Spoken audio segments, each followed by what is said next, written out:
आगामी कार्यक्रम प्रायोजित किया है जॉयस मायर मिनिस्ट्रीज के मित्रों और सहयोगियों ने।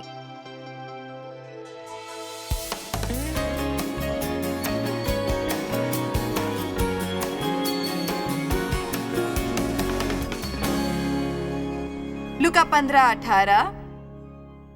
मैं अब उठकर अपने पिता के पास जाऊंगा और उससे कहूंगा कि पिताजी, मैंने स्वर्ग के विरोध में और तेरी दृष्टि में पाप किया है। अब इस योग्य नहीं रहा कि तेरा पुत्र कहलाऊं। मुझे अपने एक मजदूर की नाई रख ले। तब वे उठकर अपने पिता के पास चला। वे अभी दूर ही था कि उसके पिता ने उसे देखकर ये परमेश्वर की भावनाएं दिखाता है तरस खाया और दौड़कर उसे गले लगाया और बहुत चूमा। इसलिए ये उदाहरण होना चाहिए कि हमें ऐसे लोगों के साथ कैसा व्यवहार करना चाहिए जिन्होंने भूले और गलतियां की हों। तब वे वापिस आकर अपनी भूल सुधारना चाहे। यदि किसी ने आपकी भावनाओं को चोट पहुंचाई हो और वे लौटकर क्षमा मांगे तो खबरदार, जो आपने उन्हें ऐसी बातें सुनाई, तुमने मुझे सचमुच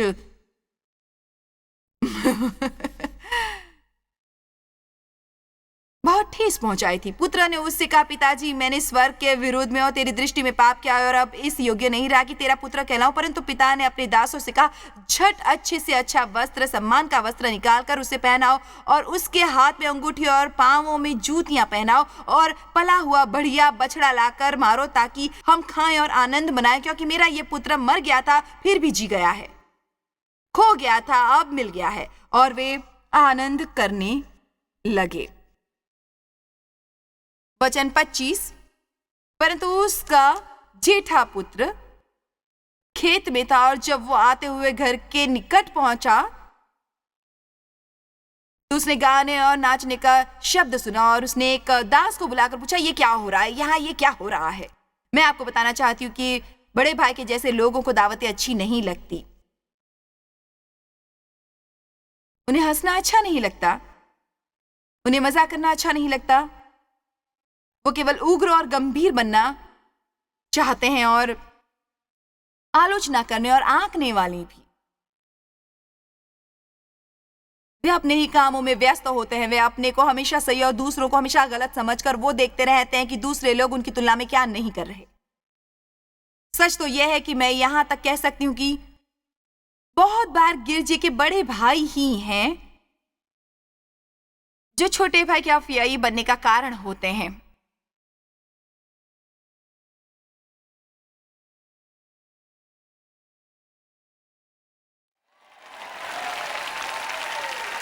आप जानते, वो बड़े भाई वाला रुख ही है जो बहुत से नए विश्वासियों को दूर भगाता है। वे आते हैं प्रेम पाकर स्वस्थ होकर परिपूर्ण होने के लिए, वे दुखी होते हैं, घायल होते हैं और हम उन्हें अपने दल में शामिल करने के लिए 10 नए नियम देते हैं पूरे करने के लिए। यदि उनके बाल बहुत लंबे हैं तो उन्हें वो काटने होंगे और यदि वे 3 रंगों के हैं तो उन्हें रंग हटाना होगा और यदि वे कान में बालियां पहनते हैं तो निकालनी होंगी और यदि वे, हमें इसे ऊपर उठना है। हमें परमेश्वर को लोगों को बताने देना चाहिए कि अब उनका कुछ काम बंद करने का समय है और तब हमें उन्हें गले लगाना चाहिए और कहना चाहिए, हमें बहुत खुशी है कि आप लौट कर आए, हमें बहुत खुशी है कि आप राज्य में आए। हमें दावत करनी चाहिए, हमें आपके साथ राजाओं जैसा व्यवहार करना चाहिए, हम आपके साथ सम्मान से पेश आएंगे।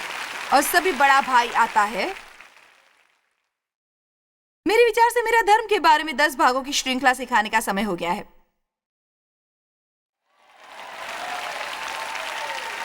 मुझे हर सभा में ये कहना अच्छा लगता है, सो यहाँ भी कह रही हूँ। मैं इसे टीवी पर भी कहना चाहती हूँ। मैं चाहती हूँ लोग तक ये बात पहुंचे, यीशु इसलिए नहीं मरे ताकि हम सभी को एक धर्म मिले।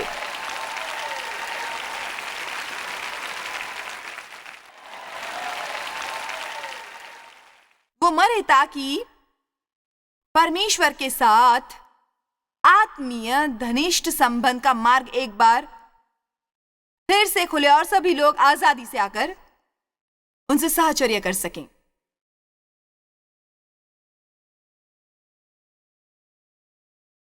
वचन 27। उसने उससे कहा, तेरा भाई आया और तेरे पिता ने पला हुआ बछड़ा कटवाया इसलिए कि उसे भला चंगा पाया है। और ये सुनकर वो बड़ा भाई क्रोध से भर गया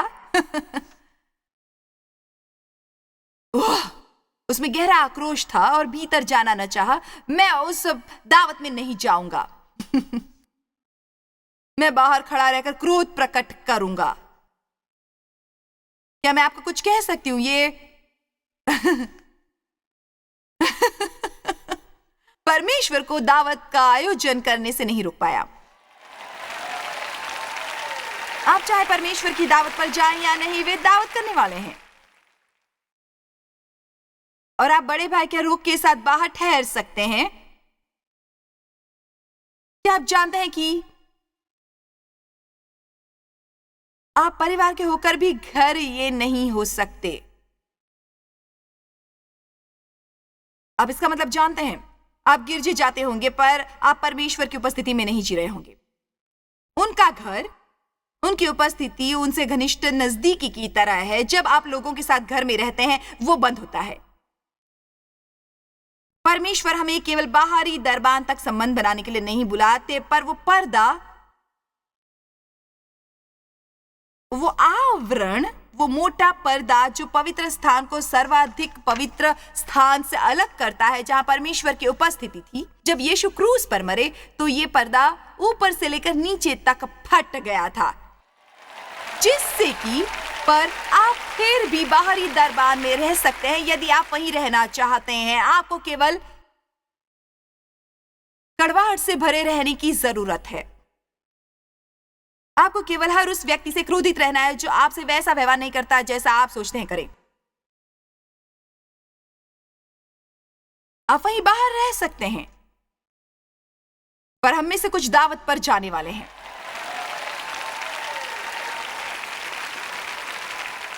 मैं बहुत वर्षों तक अपने पर अत्याचार करती रही, पर अब नहीं करती। मैंने दावत में रहने का निर्णय ले लिया है। इसका यह मतलब नहीं कि हम अपनी सारी जिम्मेदारियां भूल जाएं या फिर हम मूर्खों की तरह बन जाएं, बल्कि इसका मतलब यह है कि हम परमेश्वर का आनंद ले सकते हैं। बड़ा भाई क्रोधित हुआ और उसने कहा, मैं नहीं जाऊंगा। परंतु उसका पिता बाहर आकर उसे मनाने लगा। ये बिल्कुल ऐसा है कि मैं परमेश्वर को लोगों को मनाते हुए महसूस कर रही हूं, न केवल यहां बैठे लोगों से बल्कि टीवी के दर्शकों से भी। मैं महसूस कर रही हूं कि परमेश्वर बहुत प्रेम से लोगों से निवेदन कर रहे हैं, इसे त्याग दो, इसे भुला दो, इसे छोड़ दो, इसे भुला दो, इसे परमेश्वर के हवाले करो और दावत में शामिल हो जाओ। क्या कोई इसे समझ रहा है?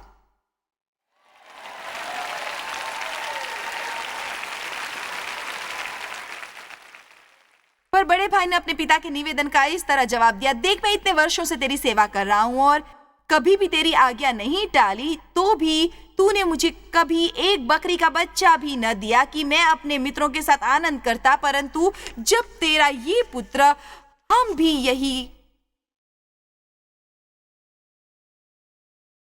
यही करते हैं ना, जब अपने बच्चों पर क्रोधित होते हैं। परंतु जब तेरा ये पुत्र, जिसने तेरी संपत्ति वेश्याओं में उड़ा दी है, आया, तो उसके लिए तूने पला हुआ बछड़ा कटवाया। आप में से कुछ सोच रहे होंगे, मैं समझता हूं वो कैसे अनुभव करता होगा। मैं जानता हूं उसे कैसा महसूस हुआ था। मैं नहीं जानती, पर शायद आपका कोई बड़ा भाई है जो चाहे जितने भी बुरे काम कर ले, फिर भी परिवार उस पर भी दिल खोलकर प्रेम बरसाता है और वो आपको क्रोधित करता है, परेशान करता है। चलिए, उस दैत्य का वध करके अपनी परीक्षा में सफल हो जाइए। परमेश्वर के वादों में जीवन बिताइए। आपके क्रोधित होने से वैसे भी कुछ नहीं बदलेगा। उसने पिता से उससे कहा, पुत्र, तू सर्वदा मेरे साथ है और जो कुछ मेरा है वो सब तेरा ही है। परंतु अब आनंद करना और मग्न होना चाहिए, क्योंकि ये तेरा भाई मर गया था, फिर भी जी गया है, खो गया था, अब मिल गया है। कोई हैरानी नहीं कि परमेश्वर चाहते हैं कि हम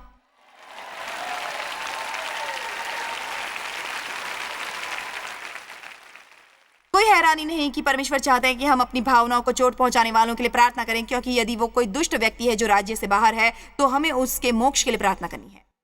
हम ऐसे लोगों के लिए प्रार्थना नहीं कर सकते जिनसे हमें घृणा है। मैं ये भी कहना चाहूंगी कि आप बहुत समय तक ऐसे लोगों से घृणा नहीं कर सकेंगे जिनके लिए प्रार्थना करेंगे। इसलिए परमेश्वर चाहते हैं कि हम प्रार्थना करें। क्षमा न करने को पहचानने के तरीके हैं। पहले बात करेंगे कि बड़ा भाई क्यों इतना क्रोधित था। उसे क्या पार्टी में जाने से रोक रहा था? वे क्रोधित था। अब परमेश्वर की दावतों में नहीं जा सकते यदि आप क्रोधित हो। ऐसी बातें घट रही थी जो उससे पसंद नहीं थी और उसका उन पर कोई नियंत्रण नहीं था। वो बदलने को तैयार नहीं था। वो तालमेल करना नहीं चाहता था। उसने अपनी भावनाओं को पिता की इच्छा और बुद्धिमानी के सामने समर्पित नहीं किया। वो ईर्ष्यालु था और उसकी नकारात्मक भावनाओं की जड़ थी उसका अपने भाई को क्षमा न करना। मैं कह सकती हूँ कि वो अचानक ही उसी पल से अपने भाई के बारे में वैसा अनुभव नहीं करने लगा था। मैं शर्तिया कह सकती हूँ कि ये चल रहा था बहुत बहुत बहुत समय से। मैं शर्तिया कह रही हूँ कि बड़ा भाई केवल अपने छोटे भाई से क्रोधित नहीं था, वो शायद और भी बहुत से लोगों से क्रोधित था, क्योंकि वो बड़े भाई जैसे फरीसी, धार्मिक, मसीही ऐसे ही होते हैं। पर जहां पर एकता होती है, बाइबल हमें इब्रानियों 12 में कहती है, कड़वाहट और क्रोध के विरुद्ध सावधान रहें, क्योंकि वो आपको निगल लेंगे, पूरा निगल लेंगे। आइए उस वचन को देखिए, इब्रानियों 12:15। वे आपको निगल लेंगे। और ध्यान से देखते रहो एक दूसरे को। ऐसा न हो कि कोई परमेश्वर के अनुग्रह, आध्यात्मिक आशीषों और कृपा जिसके हम योग्य नहीं होते से वंचित रह जाए, या कोई कड़वी जड़, कड़वाहट, गहरी घृणा फूट कर कष्ट दे और उसके द्वारा बहुत से लोग अशुद्ध हो जाए। क्या होता है यदि बिना बहन जूही बहन से क्रोधित होती है, या यदि आप सचमुच बिना बहन से प्रेम करते हैं तो उसकी खातिर आप उसे क्रोध को त्यागने में मदद करेंगे, क्योंकि यदि वो क्रोध को नहीं त्यागेगी तो वो उसे अन्य बहुत से लोगों तक फैलाएगी। बड़े भाई को एक असली समस्या थी। अच्छा, अब मैं आपको वो 6 तरीके बताने वाली हूं। उनमें से हर एक पर टिप्पणी करूंगी, उसके बाद समाप्ति करूंगी। फिर वे आप पर निर्भर करता है आप क्या फैसला करते हैं अपने बाकी के जीवन के दौरान। मैंने अपना अच्छा काम कर दिया होगा और मैं निर्णय आप पर छोड़ दूंगी। हम पक्का कैसे जान सकते हैं कि हमने क्षमा किया है? और हम कैसे जान सकते हैं कि अभी भी कोई बात हमारे दिल में है और वो इतने समय से है कि वो हमारा अंश बन गई है और हम उसके होने से अभिन्न हैं? अव्वल तो ये कि माफ न करने वाले हिसाब रखते हैं।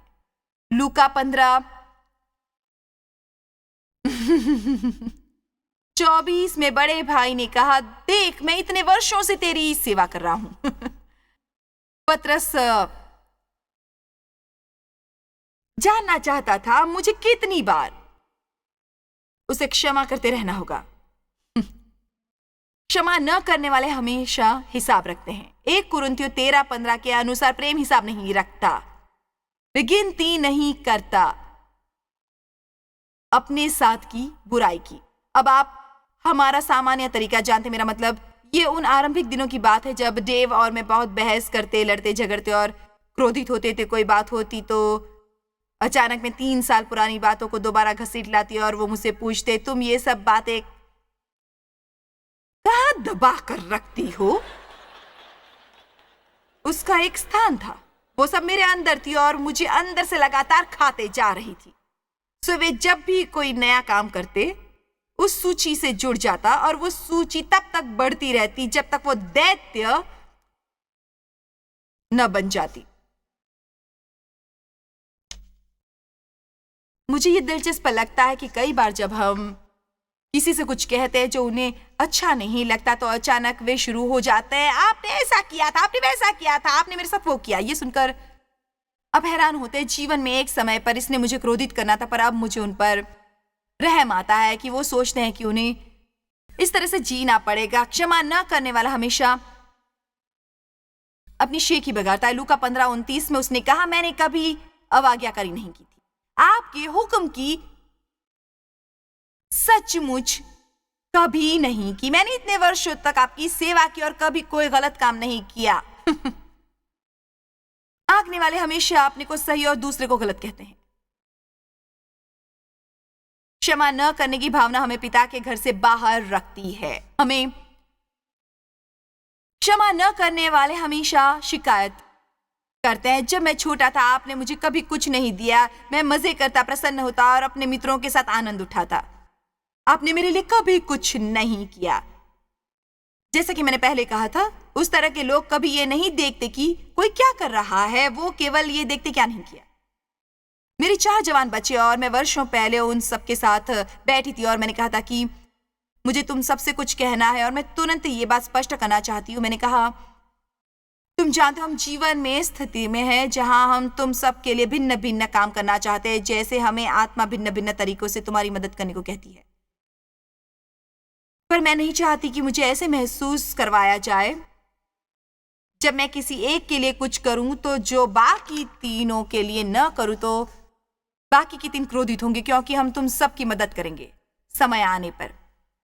हम सभी इस बात पर सहमत हुए कि ऐसा कुछ भी नहीं होगा। मुझे उस तरह के दबाव से घृणा है, मुझे इस तरह के दबाव से घृणा है जहां हमें महसूस हो कि हम किसी की मदद नहीं कर सकते 3 अन्य लोगों को अपने से क्रोधित किए बगैर, यदि हम उनके लिए वही काम न करें। आपने सुना, आपने उन्हें अपने घर भोजन के लिए न्योता दिया पर मुझे कभी नहीं दिया। आप ऐसा क्यों नहीं कहते, परमेश्वर यदि मुझे वहां बुलाए जाने की आवश्यकता है तो मैं जाऊंगा, मैं उसके लिए प्रार्थना करूंगा। बड़े भाई में खुद को शहीद समझने की भावना थी। मैंने सब काम किया था। उसे शायद काम की लत थी जिसके कारण उसे आनंद करना और अपने जीवन का आनंद उठाना नहीं आता था, इसलिए वो जीवन का आनंद उठाने वाले से ईर्ष्या करता था। मुझे काम की लत थी और सच कहती हूं, डेव इतना आनंद उठाते कि मुझे उससे चिढ़ होती। सचमुच होती थी। हमें चाहे जो भी करते हुए डेव ने देखा वो आनंद उठाते। हमें चाहे अपने 3 बच्चों के साथ सुपरमार्केट में जाना हो, डेव वहां भी मनोरंजन के सामान ले लेते। मेरे पास अपनी सूची होती, कैलकुलेटर होता, मुझे सावधान रहना पड़ता, वो मेरे लिए गंभीर काम होता और डेव हमेशा बच्चे ठेले को घसीट रहे होते और डेव सुपरमार्केट में उनके साथ भाग रहे होते, खेल रहे होते, चिल्ला रहे होते और मैं कहती, अपना मुंह बंद रखो, तुम यहां तमाशा कर रहे हो और मुझे शर्मिंदा कर रहे हो। उसके बाद क्योंकि वो बहुत लंबे हैं, वे 6 फुट 4 इंच के हैं, वे उसी दूसरे गलियारे से चले जाते जहां से मुझे दिख रहे होते, वहां से मुझ पर वस्तुएं फेंकते। मैं उन्हें देख नहीं सकती थी, इसलिए मेरा ऐसा। एक दिन मैं सचमुच परेशान हो रही थी, सो मैंने कहा, ये बंद करो, क्या तुम ये बंद करोगे, मुझे परेशान मत करो। उन्होंने कहा, मैं तुम्हें परेशान नहीं करना चाहता, मैं थोड़ा आनंद उठाने की कोशिश कर रहा हूं। मैंने कहा, मैं यहाँ आनंद उठाने नहीं आई हूँ, मैं सुपरमार्केट में आनंद उठाने नहीं आई हूँ, मुझे काम है, मुझे सामान खरीदना है, उन्हें गाड़ी की डिक्की में रखना है, उन्हें घर ले जाना है और घर पर उन्हें संभालना है।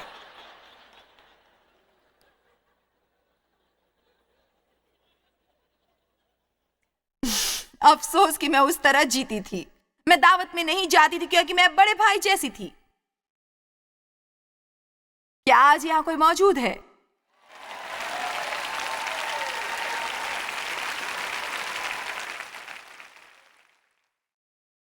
कानूनों को पालना और आनंद का मेल नहीं होता। क्षमा न करने से हम हमेशा अलग थलग और दूर हो जाते हैं। बड़े भाई ने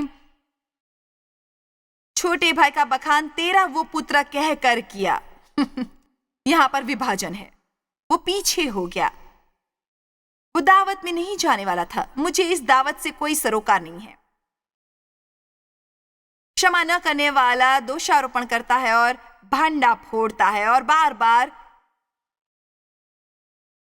गलती के बारे में बात करता है। उसने तेरी संपत्ति वेश्याओं में उड़ा दी तो उसके लिए तूने पला हुआ बछड़ा कटवाया। आपने ध्यान दिया है कि यह व्यक्ति अपने अलावा हर किसी के दोष दिख रहा था। छोटे भाई ने गलत काम किया था, पिता ने गलत काम किया था, दावत करना गलत था, वहां पर अकेला वही था जो सही था। कितना बढ़िया संदेश है। क्षमा न करने वालों को हमेशा क्रोध और ईर्ष्या होती है जब किसी ऐसे को आशीष मिले जिससे वो क्रोधित होते हैं।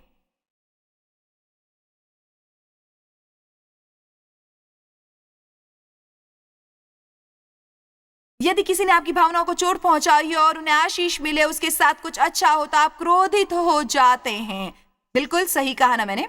कम से कम मैं वो होती थी जब तक मैंने क्षमा नहीं करना सीखा। क्षमा करना एक निर्णय है, कोई भावना नहीं है। जब आप अपने को चोट पहुंचाने वालों के लिए प्रार्थना करते हैं, वो एक निर्णय होता है, पर उसमें आपको चंगाई मिलती है। उन्हें आशीष दो, श्राप नहीं। इसका मतलब यह है कि उनके बारे में अच्छा बोलो, बुरा नहीं, और उनके साथ भिन्न भिन्न तरीकों से उनका भला करो जितनी समझदारी हो।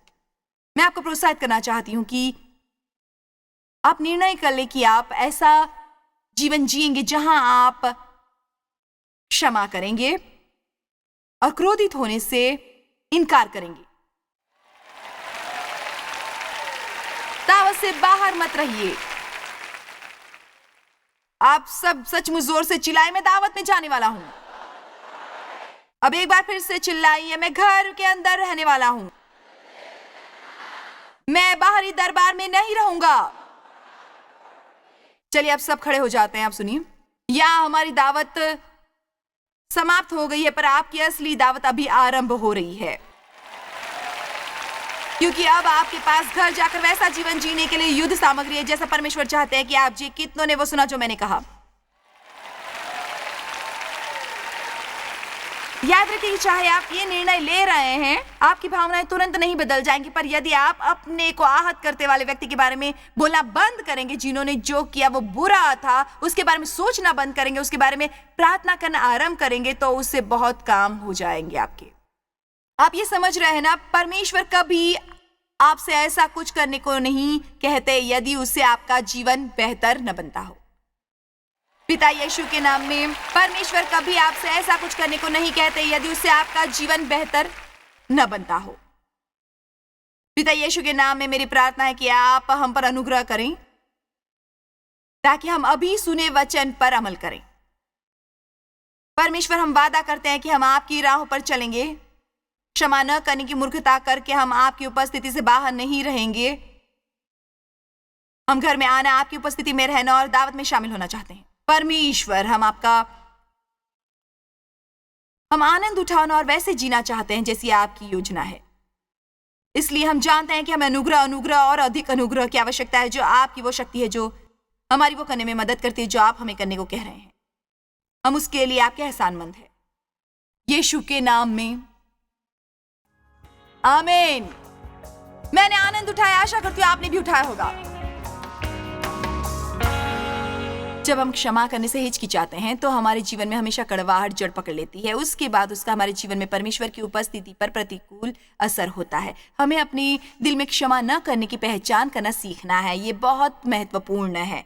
हमें हमेशा दूसरों को क्षमा करना चाहिए और हमें स्वयं भी परमेश्वर से क्षमा प्राप्त करने की जरूरत है। मैं आपको प्रोत्साहित करना चाहती हूँ कि आप परमेश्वर के साथ काम करें ताकि अपने जीवन में क्षमा करने की परीक्षा में सफल हो सकें। जब आप ऐसी परिस्थिति में हो जहां आपको सचमुच पता हो कि आपको किसी को क्षमा करना है, शीघ्रता से वे करने का तरीका सीखिए। अपने पर अनुग्रह कीजिए, क्षमा कीजिए। सामने हर सप्ताह बहुत से मौके आते हैं किसी से क्रोधित होने के, कड़वाहट और झगड़ों में पड़ने के, पर हम हमेशा अपने पर बड़ा अनुग्रह करके क्षमा कर सकते हैं।